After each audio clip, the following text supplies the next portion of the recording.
राधे राधे, स्वागत है आप सभी का। आज देखते हैं गुरु पूर्णिमा क्यों मनाई जाती है और गुरु का महत्व क्या है। गुरु अगर पूर्णिमा आप की जानना कोटि चाहते हैं कोटि तो इस वीडियो करोड़ों के अंत करोड़ तक बने शुभकामनाएं। रहें। राधे राधे। गुरु केवल एक शब्द नहीं है, ये वो शक्ति है जो हमें अज्ञान से ज्ञान की ओर ले जाती है। गुरु वह शक्ति है जो हमें अज्ञान से ज्ञान की ओर, अंधकार से प्रकाश की ओर, अस्तो मा सद्गमय तमसो मा ज्योतिर्गमय, जो हमारी अंतरात्मा को स्पर्श करके हमें हमारे सच्चे स्वरूप से परिचित कराता है, वह गुरु है। ऐसे गुरु जो हम सबके जीवन के अज्ञान को हर लेते हैं और ज्ञान का प्रकाश हमारी ओर छोड़ देते हैं। गुरु सिर्फ एक व्यक्ति नहीं होता, वह एक ऊर्जा है, वह एक संस्कार है, वह एक आश्रय है। गुरु एक संस्कार का नाम है।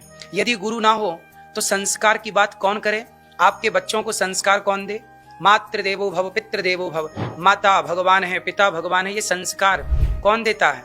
गुरु ना हो तो संस्कार देगा कौन? इसलिए गुरु चलता फिरता एक संस्कार है। गुरु एक संस्कार का नाम है जो जीवन को दिशा देता है और आत्मा को परमात्मा से जोड़ता है। गुरु वह दीपक है जो हमारे भीतर के अंधकार को मिटाता है। जिसने हमारे जीवन में प्रकाश भर दिया हो, उसे केवल धन्यवाद कहना पर्याप्त नहीं है। गुरु जी से ज्ञान लिया और केवल धन्यवाद कह दिया ना, गुरु को केवल धन्यवाद नहीं, बल्कि गुरु को क्या चाहिए कि गुरु के बताए रास्ते पर, गुरु के बताए संस्कारों पर, आदर्शों पर शिष्य चले। जब शिष्य गुरु के बताए रास्ते पर चलता है तो गुरु प्रसन्न होता है, और जब गुरु प्रसन्न होता है तो गोविंद भी प्रसन्न होते हैं। इसलिए जीवन भर स्मरण और गुरु के चरणों में आत्मसमर्पण करना चाहिए। समर्पण, शरणागति पहले गुरु में। जैसे उदाहरण से समझिए, लक्ष्मण जी को जब शक्ति मारी मेघनाथ ने तो लक्ष्मण जी अचेत होकर के गिर पड़े। रावण के पुत्र मेघनाथ ने लक्ष्मण जी को जब शक्ति मारी तो मेघनाथ ने बहुत प्रयास किया लक्ष्मण जी को उठाने का, कि मैं लंका वासियों को दिखाऊं कि मैंने लक्ष्मण को मार दिया। मेघनाथ के लाख प्रयास करने पर भी वो लक्ष्मण जी को उठा ना सका, और हनुमान जी आए तो हनुमान जी ने गोद में उठाया तो लक्ष्मण जी आसानी से उठ गए। हनुमान जी ने लक्ष्मण जी को उठाया। हनुमान जी कौन है? जय जय जय हनुमान गोसाई, कृपा करहूं गुरुदेव की नाई। हनुमान जी गुरु हैं। लक्ष्मण जी को गुरु हनुमान जी ने उठाया और गुरु ने लक्ष्मण जी को उठा के कहां डाल दिया? राम के चरणों में। जब आप अपने गुरु के चरणों में समर्पण करते हैं तो गुरु आपको उठाते हैं और ले जाके भगवान के चरणों में डालते हैं कि प्रभु ये आपका दास है, इसे आप स्वीकार कर लीजिए। जब गुरु कृपा करते हैं तो गोविंद निश्चित कृपा करते हैं। अब आप सोचिए, हमें वेदों का ज्ञान किसने दिया? पुराणों का, उपनिषद का, महाभारत का और भगवद गीता का ज्ञान किसने दिया? जिनसे हम धर्म, नीति, भक्ति, मोक्ष और आत्मज्ञान को समझते हैं, उन सभी का आधार एक ही है, नाम है गुरु। और वो गुरुओं के भी गुरु हैं महर्षि वेद व्यास जी। इसलिए आज का दिन अर्थात गुरु पूर्णिमा का दिन वेद व्यास जी को समर्पित है। यदि वेद व्यास जी ना होते तो आज हमारे बीच में भगवद गीता ना होती। लोग कहते हैं कि हम गुरु क्यों बनाए, गुरु की क्या जरूरत है? भगवान राम ने गुरु बनाए। रामचरितमानस में गोस्वामी जी कहते हैं कि गुरु बिन भव निधि तरह न कोई, जो विरंचि शंकर सम होई। गुरु के बिना बताइए किसकी गति हुई है? गुरु के बिना किसको ज्ञान हुआ है? आज जो भी श्रेष्ठ मुकाम हासिल किए हैं, सबके जीवन में कोई ना कोई गुरु रहा है। लता जी के जीवन में भी गुरु, लता जी इतना अच्छा गाती थी तो उन्होंने भी तो अपने गुरु से शिक्षा पाई। बिना गुरु के क्या वो उस मुकाम तक पहुंच गई? आप किसी को भी देख लीजिए, बिना गुरु के कौन श्रेष्ठ मुकाम तक पहुंचा है? इसलिए गुरु सबके जीवन की आवश्यकता है, जरूरत है। जैसे दाल नमक के बिना फीकी है, खीर शक्कर के बिना फीकी है, ऐसे ही ये जीवन गुरु के बिना फीका है।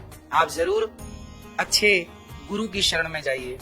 गुरु भव सागर से पार करने वाले हैं। गुरु ही हैं जो आपसे कहते हैं कि बेटा शराब ना पियो, मांस ना खाओ, माँ बाप का सम्मान करो, बड़ों की इज्जत करो, किसी का दिल ना दुखाओ।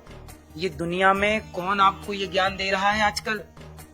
आजकल तो कुछ लोग आपको गलत सलाह देते हैं, गुटखा खाना सिखाते हैं, शराब पीना कुछ लोग सिखाते हैं, कुछ लोग आपको मोबाइल पे जुए का ऐप डाउनलोड करवाते हैं। यदि आपने इन्हें अपना गुरु बना लिया तो आपका जीवन बिगड़ जाएगा। बिना गुरु के ज्ञान, भगवान राम तो सबके गुरु हैं, पर गुरु ग्रह पढ़न गयऊं रघुराई, अल्पकाल विद्या सब पाई। गुरु के बिना ज्ञान तो भगवान राम, उन्हें क्या जरूरत थी गुरु की, पर एक मर्यादा है। गुरु के बिना सदगति नहीं है, क्योंकि गुरु के बिना गुरूर नहीं मिटता। जब तक गुरु ना हो तो भीतर का गुरूर कैसे मिटे? जब तक गुरूर ना मिटे तब तक भगवत प्राप्ति कैसे हो, हृदय पवित्र कैसे हो? तो गुरु क्या करता है? भीतर के गुरूर को, मीन्स अभिमान, एटीट्यूड को समाप्त करता है अपने ज्ञान से, शास्त्रों के ज्ञान से। वेद व्यास जी ने वेदों को 4 भागों में विभाजित किया, ऋग्वेद, यजुर्वेद, सामवेद और अथर्ववेद। उन्होंने 108 उपनिषदों की भी रचना की।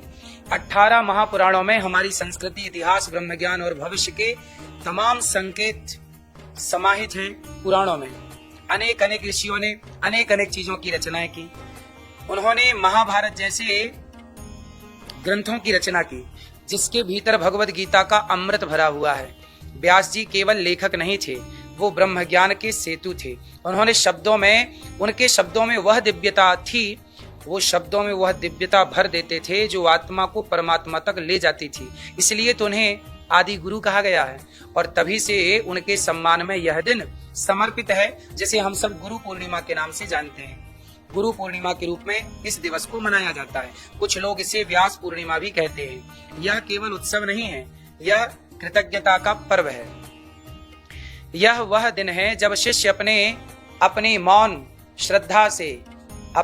श्रद्धा को शब्द देता है, अपने गुरु के चरणों में नमन करता है। शास्त्र कहते हैं गुरु बिना ज्ञान नहीं, ज्ञान बिना मोक्ष नहीं।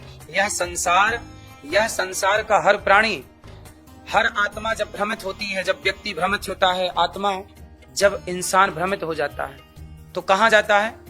यहाँ वहां दर दर की ठोकर खाता है। कोई गलत व्यक्ति मिल जाए तो उसे गलत दिशा दे देता है, लेकिन गुरु मिल जाए तो वो सही दिशा में चलता है और वह अपना कल्याण कर लेता है। उदाहरण के लिए समझिए कि अर्जुन को गुरु द्रोणाचार्य ना मिलते तो क्या अर्जुन इतनी श्रेष्ठ धनुर्धर होते? गुरु ना होते तो क्या अर्जुन श्रेष्ठ धनुर्धर बन पाते? इसलिए गुरु के ज्ञान के बिना कोई श्रेष्ठ नहीं हो सकता। गुरु ही उसका पथ प्रदर्शक होता है। आज के इस पावन दिन को गुरु को स्मरण करके, गुरु को याद करके, ये दास अनिरुद्ध भी हमें गुरु ना मिलते तो आप सबकी सेवा का हमें अवसर ना मिलता, भगवत कृपा इस तरह से प्राप्त ना होती, धाम इस तरह से प्राप्त ना होता। ये गुरु की कृपा ही तो है। आइए हम सब मिलकर वेद व्यास जी को नमन करें और साथ ही अपने जीवन में आए हर उस व्यक्ति को भी स्मरण करें जिससे हमने कुछ ना कुछ सीखा है। दत्तात्रेय जी ने 24 गुरु बनाए, जिससे आपने कुछ सीखा है, वो सब आपके गुरु हैं। सबको प्रणाम करो। गुरुओं के गुरु कृष्णम वंदे जगत गुरुम, सबके गुरु भगवान श्री कृष्ण हैं। जो हमारे मार्गदर्शक बने हैं वो सब हमारे गुरु हैं। चाहे वो बचपन में हमें अ आ इ ई उ का ज्ञान देने वाले हों या ABCD की ऐप का ज्ञान देने वाले हों, चाहे वो कोई भी विषय का ज्ञान देने वाले हों, हमारे अहंकार को मिटाने वाले हों, कोई संत हो, कोई रास्ते चलते कोई व्यक्ति जिसने हमें दिव्य ज्ञान दे दिया हो, चलते फिरते हमारा मार्ग प्रशस्त कर दिया हो, वो हमारा गुरु है। ना जाने किस भेष में नारायण मिल जाए, भगवान ना जाने किस रूप में आके आपको ज्ञान दे के चले जाएं। गुरुर् ब्रह्मा गुरुर्विष्णु गुरुर्देवो महेश्वरा, गुरु साक्षात परब्रह्म तस्मै श्री गुरुवे नमः। यह मंत्र केवल श्लोक ही नहीं है, यह वह अनुभव है जो हमें झुकना सिखाता है और उसी झुकने से हमारा जीवन ऊंचा होता है। गुरु की सेवा, गुरु का स्मरण, गुरु के वचनों पर चलना, यही सच्ची गुरु दक्षिणा होती है। आज अपने जीवन में किसी एक सच्चे गुरु को पकड़ लीजिए और गुरु के बताए रास्ते पर चलिए। निश्चित आपका कल्याण होगा, भविष्य उज्जवल होगा।